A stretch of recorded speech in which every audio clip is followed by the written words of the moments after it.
Carta que o apóstolo Paulo escreve à igreja de Corinto, capítulo 15, no verso 13 até 19.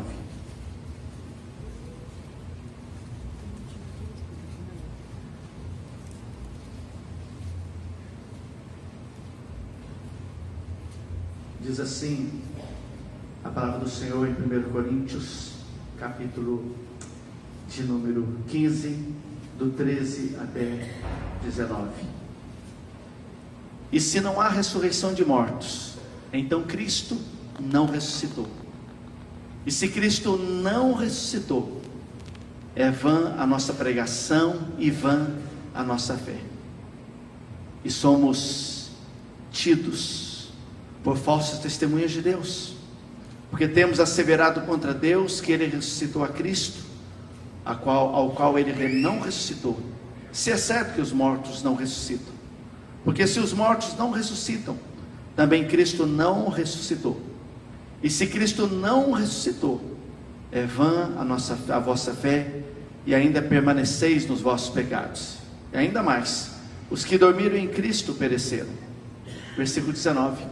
Se a nossa esperança em Cristo se limita apenas a esta vida, somos os mais infelizes de todos os homens. Até o versículo 19. Pai, nos abençoe, ó Deus, agora que vamos refletir na Tua palavra. Que o Teu Santo Espírito continue, ó Deus, falando profundamente ao nosso coração. Em nome de Jesus. Amém. Meus irmãos, a palavra de Deus, ela é maravilhosa. Ela é tão maravilhosa que a Bíblia, a palavra de Deus, ela narra acontecimentos e não hipóteses, baseada o quê? Na sua divina autoridade. A Bíblia, ela não se perde em hipóteses. A gente sabe que a ciência, ela lida com hipóteses, porque os fatos apresentados por ela eram hipóteses que foram comprovadas onde? Na própria palavra. Nós vemos que em muitos aspectos a ciência tem negado os fatos bíblicos.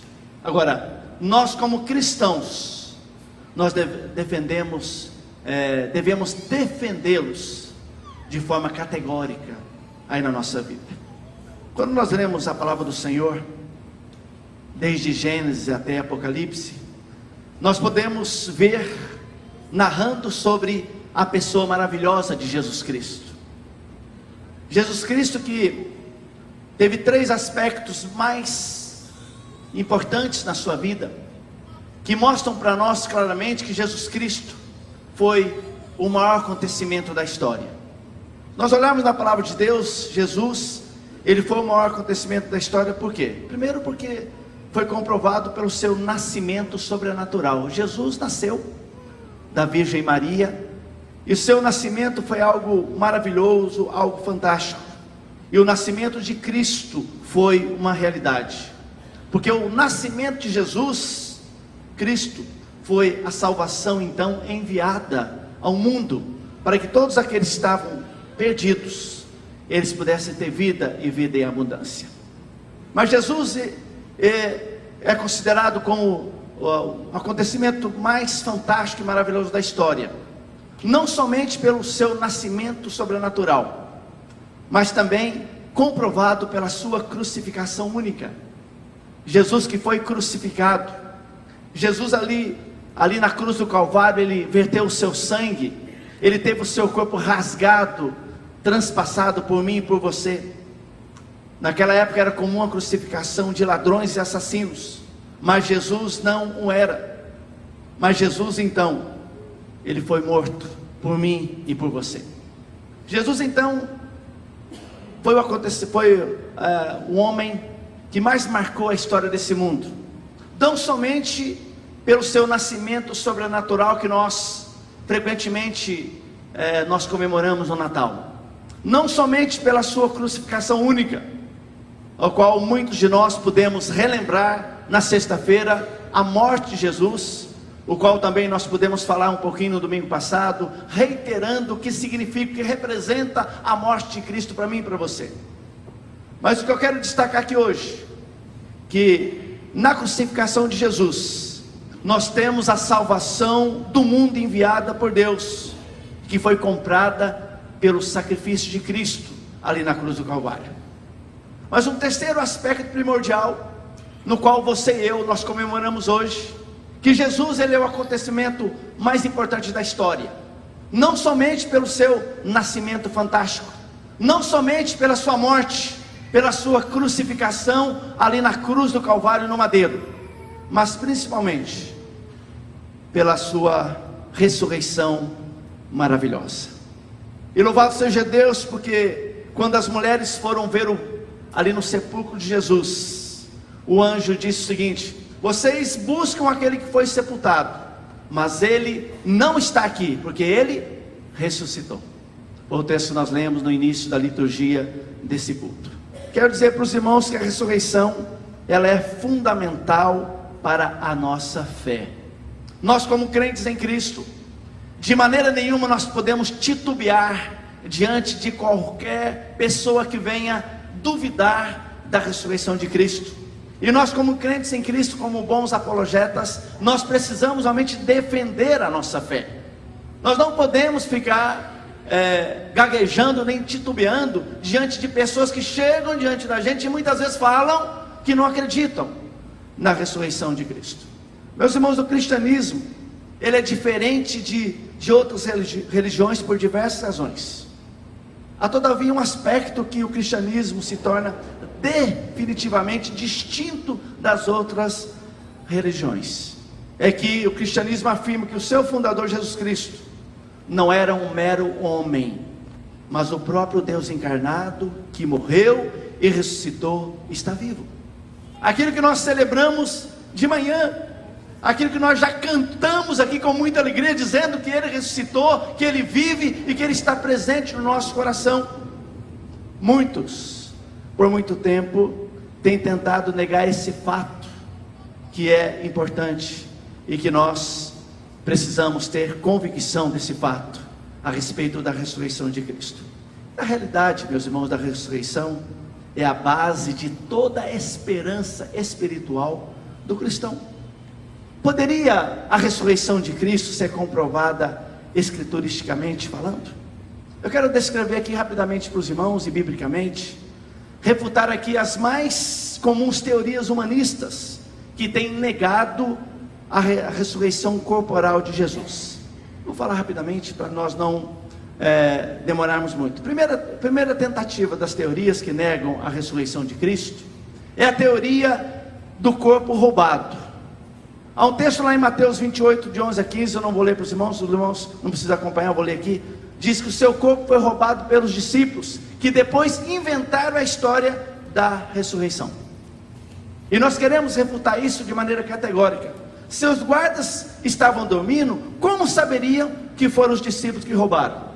Se os guardas estavam dormindo, ao tirar os discípulos a pedra de 2 toneladas da boca do túmulo, certamente, eu creio que eles seriam acordados.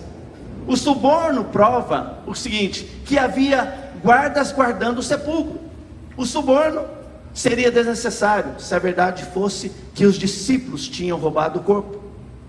Sabemos muito bem de que dormir em serviço era punido com a própria vida no exército romano, e os guardas não dormiriam por amor à sua própria vida. E como explicar? Se o corpo foi roubado, as aparições de Cristo a pessoas de fora do círculo cristão, como Tiago, Saulo e mais de 500 irmãos, conforme diz em 1 Coríntios 15, versículo 6. Então, essa primeira teoria, nós sabemos que é totalmente infundada, essa teoria do corpo roubado, né? Se o corpo dele foi roubado. Segundo aspecto, segunda teoria, a teoria do corpo escondido. Diz o seguinte, que as autoridades esconderam o corpo e os discípulos espalharam a história da ressurreição. Por que as autoridades fariam aquilo que lhes causaria problemas? Porque eles teriam ficado tão quietos quando os 12 começaram a pregar a ressurreição. Se estivessem de posse do cadáver, era só exibir o cadáver no dia de Pentecostes, e a suposta farsa acabaria. Olha só, o suborno para que os guardas mentissem, prova que eles não tinham um cadáver para apresentar. Então nós sabemos que essa segunda teoria também, totalmente infundada. a teoria do corpo escondido. Outra teoria é a teoria do desmaio. Quando a gente vê vários livros e vários comentaristas, alguns dizem, e essa teoria do desmaio diz o seguinte, que Jesus não morreu, ele entrou em choque, desmaiou, foi sepultado ainda vivo. E diz a teoria, olha só, que o ar frio do sepulcro revivificou Jesus, que foi tido por seus discípulos como ressurreto dentre os mortos, né? Conforme diz lá em João 19, 33 a 34. É impossível, meus irmãos, que uma pessoa que passou a noite em claro, que fora brutalmente açoitada pelos romanos, que foi incapaz de carregar o peso de 50 quilos, referente ao que? Ao patíbulo ali da cruz, que teve os seus pés e mãos dilacerados por enormes pregos, teve o seu corpo traspassado ao coração por uma lança, ficasse 36 horas num túmulo sem qualquer assistência médica. Seria impossível que ele saísse sozinho do seu embalsamento, saísse do túmulo tirando sozinho uma pedra de 2 toneladas do caminho, enfrentasse uma escolta de soldados romanos, aparecesse aos seus discípulos dando-lhes uma impressão de glória e majestade. É impossível. A morte de Jesus, ela foi oficialmente constatada por um oficial romano e certificada também por Pilatos, conforme Marcos 15, 44 a 45. Uma outra teoria, quarta teoria, a teoria do túmulo desconhecido, diz o seguinte, que Jesus foi tirado da cruz e lançado numa cova comum pelos seus executores. Mesmo que os discípulos e as mulheres não soubessem onde era o sepulcro, José de Arimateia sabia, ele poderia dar a eles a informação. Os romanos e os judeus sabiam, pois puseram ali uma custódia. Poderia apresentar também o cadáver, provando que Cristo estava realmente morto. Nós sabemos que essa teoria do túmulo desconhecido também totalmente infundada. Outra teoria, a teoria do túmulo errado. Diz o texto lá de Mateus 27, 57 e 56, diz o seguinte: as mulheres que seguiam à distância os soldados voltaram outro dia e foram ao túmulo errado, que estava vazio. Essa é uma outra teoria. Essa teoria precisa afirmar que todos os envolvidos foram ao túmulo errado. Pedro, João, os soldados, os membros do Sinédrio e até os anjos mencionados nos evangelhos. Se os discípulos e mulheres tivessem errado o túmulo, as autoridades judaicas teriam grande prazer em achá-lo e exibir o cadáver do suposto ressurreto. Mas era impossível, pois o cristianismo não tinha o corpo de seu líder em estado de putrefação em nenhum sepulcro. Outra teoria também, essa do túmulo errado, totalmente infundada. Outra teoria é a teoria da lenda. Quem sabe as outras irmãos já conheciam, mas essa teoria da lenda. As narrativas da ressurreição são lendas que surgiram muito tempo depois da morte de Cristo, por isso não puderam ser desmentidas pelos líderes judeus. Meus irmãos, se era uma lenda inventada por muito tempo depois, porque os cristãos primitivos ensinavam essa doutrina e morriam por ela? Por que isso? Apenas para sustentar uma mentira? Seria muito mais fácil escapar da morte e as terríveis torturas simplesmente admitindo a verdade, né? Outra teoria que realmente a gente não tem como a gente admitir: a diversidade de atitudes contra a ressurreição de Cristo por parte dos discípulos mostra que as narrativas não foram forjadas, pois nesse caso concordariam em todos os aspectos. Outra teoria infundada. Uma sétima para a gente acabar de apresentar essa teoria, a teoria das alucinações. Alguns comentaristas também falam sobre isso. Jesus não ressuscitou, mas seus discípulos tiveram alucinações e pensaram, por autossugestão, tê-lo visto ressuscitado. Pensando sobre essa teoria, uma alucinação não pode ser tocada com as mãos, né? Você vê lá em João 20, 24 a 28, como que vai tocar com as mãos uma alucinação? Outra coisa, pelos padrões médicos, dificilmente duas pessoas teriam ao mesmo tempo uma alucinação. Como esse é isso?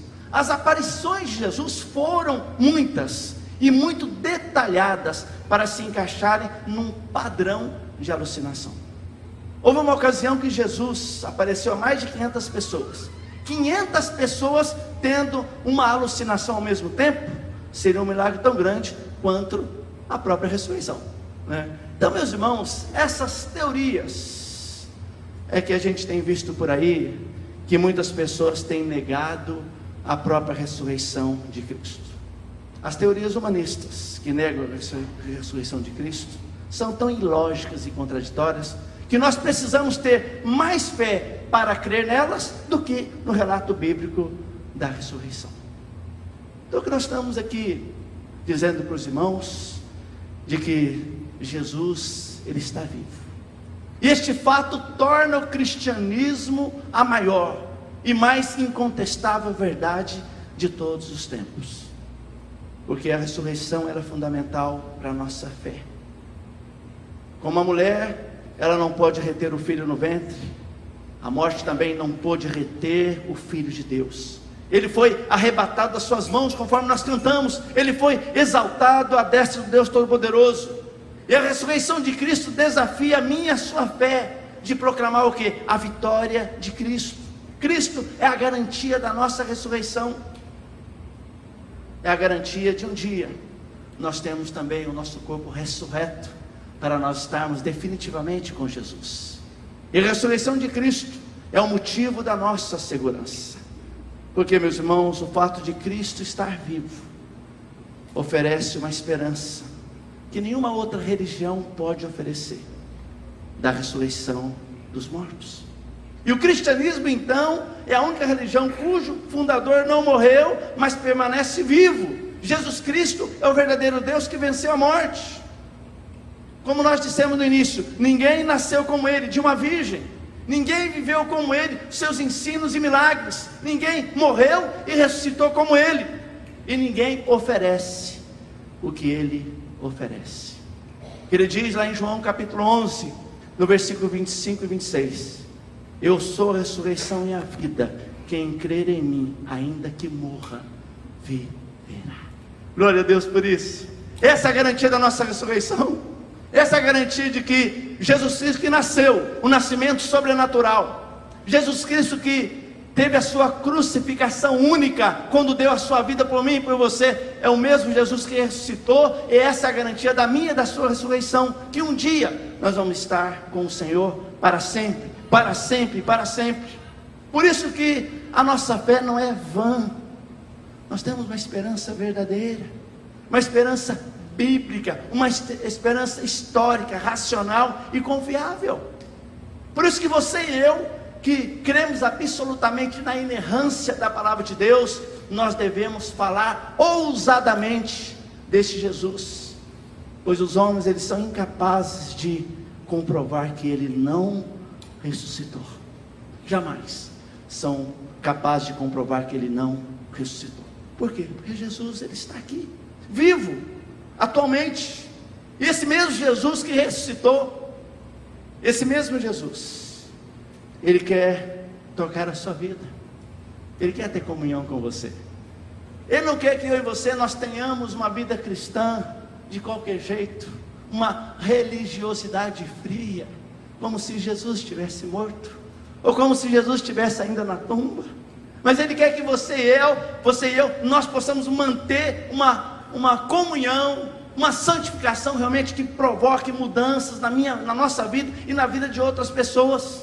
Esse mesmo Jesus está vivo. Ele quer abençoar você, Ele quer guiar você, Ele quer sustentar você, Ele quer amparar você. Para alguns crentes, Jesus parece estar morto mesmo. Não se importam com a sua presença, não falam com Ele, não o adoram, não o servem, não falam dele. É considerado como ele estivesse ainda ali no túmulo. Mas eu quero dizer para você que nessa noite, louvado seja Deus, que muitas pessoas que têm essa intimidade verdadeira com Cristo ressurreto, eles creem num Cristo vivo, triunfante, glorioso, poderoso, que ressuscitou. Aquele que me salva, aquele que me guarda, me guia, que um dia me ressuscitará, se eu morrer antes da sua vinda. Então, crer em Cristo e na ressurreição não implica um suicídio mental, pois ela é lógica e comprovadamente comprovada na nossa vida. Você crê nisso? Meus irmãos, nesse dia de ressurreição, nesse dia que hoje pela manhã os irmãos já puderam ouvir a palavra de ressurreição, a palavra de esperança, eu quero dizer que Jesus disse o seguinte: eu sou a ressurreição e a vida. Esse Jesus que veio para nos dar vida e vida em abundância. Nós que acreditamos na ressurreição de Cristo, nós sabemos também que todos nós somos pecadores, somos imperfeitos, e que nós precisamos da graça e da misericórdia dele para viver uma vida que realmente o agrada. O próprio apóstolo Paulo dizia: o mal que eu não quero, constantemente eu faço, e o bem que eu quero, muitas vezes eu deixo de fazer. Por isso que, mais do que nunca, eu e você, nós que acreditamos na ressurreição de Cristo, nós precisamos reconhecer que somos pecadores imperfeitos. Precisamos reconhecer também que o pecado gera a morte. A Bíblia fala que todos pecaram e carecem, destituídos estão o quê? Da glória de Deus. Precisamos reconhecer que Cristo morreu e ressuscitou pelos nossos pecados, e precisamos também recebê-lo como nosso único e suficiente Salvador pela fé. Precisamos crer nele. Por isso, meus irmãos, nada melhor do que nesse dia de ressurreição nós podemos realmente mais uma vez declarar que nós cremos no Cristo ressurreto, que nós cremos em Jesus, que não está mais na tumba, que não está lá morto, mas o Cristo que vive, um Cristo que quer cada vez mais vivenciar em nós, e através de nós e por nós, uma vida que impacta outras pessoas, uma vida que tem poder para transformar outras pessoas. E quantas pessoas infelizmente estão vivendo longe de Deus, sem ter intimidade com o Cristo vivo, vivendo uma vida retrógrada, ultrapassada espiritualmente falando, e não tem uma busca intensa de Jesus. Por isso, nesta noite, é uma noite especial para você e eu pensarmos o que significa a ressurreição de Cristo para você e para mim. Todas aquelas teorias que eu apresentei aqui são teorias de pessoas que, de uma forma ou de outra, através de desculpas esfarrapadas, não querem de maneira nenhuma acreditar na ressurreição de Cristo, e infelizmente estão caminhando para a perdição eterna. Mas louvado seja Deus, quando nós olhamos aqui no texto que nós acabamos de ler, esse texto da palavra do Senhor, o próprio apóstolo Paulo, capítulo 15, versículo 19, ele diz: se a nossa esperança em Cristo se limita apenas a esta vida, nós somos os mais infelizes de todos os homens. Então nós cremos absolutamente que Cristo ressuscitou, e a ressurreição de Cristo é a garantia total, fundamental e absoluta da nossa ressurreição. E quando nós olhamos para a palavra do Senhor, 1 Coríntios capítulo 15, quando nós lemos o livro de Tessalonicenses, no livro de Apocalipse, nós vemos tudo falando sobre novos céus e a nova terra, quando nós definitivamente estaremos com o Senhor. A minha oração é que nesse dia especial de ressurreição, o qual também nós comemoramos a Páscoa, é um momento para nós entendermos de que a nossa esperança em Cristo vai muito mais a esta vida, mas tem uma dimensão celestial do céu. O céu é um presente que Deus deu para mim e para você por meio de Jesus. E se você está aqui nesta noite, que já tem a certeza da vida eterna, a salvação, se você já recebeu esse Cristo ressurreto na sua vida, você já tem o direito de ir ao céu.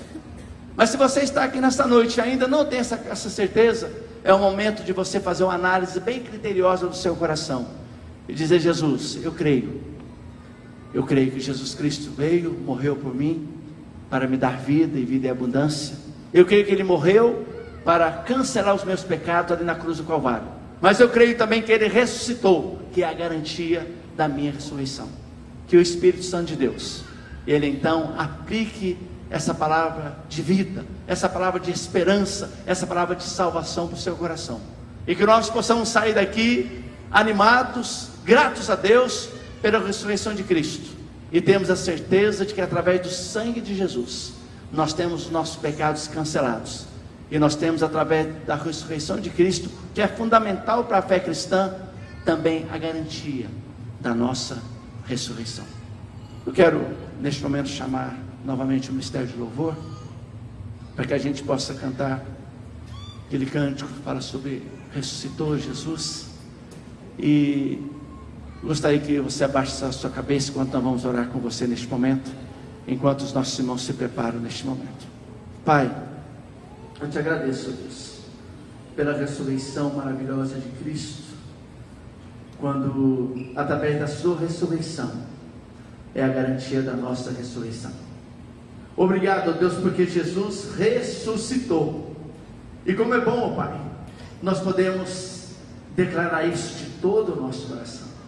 E nós pedimos, ó Pai, em nome de Jesus, que o Teu Santo Espírito, Deus, aplique esta verdade de maneira muito especial no coração de cada irmão, cada irmã, cada pessoa que está aqui nesta noite, para que, ó Deus, compreendendo e tendo convicção da ressurreição de Cristo, eles possam também ter a segurança a respeito da sua ressurreição.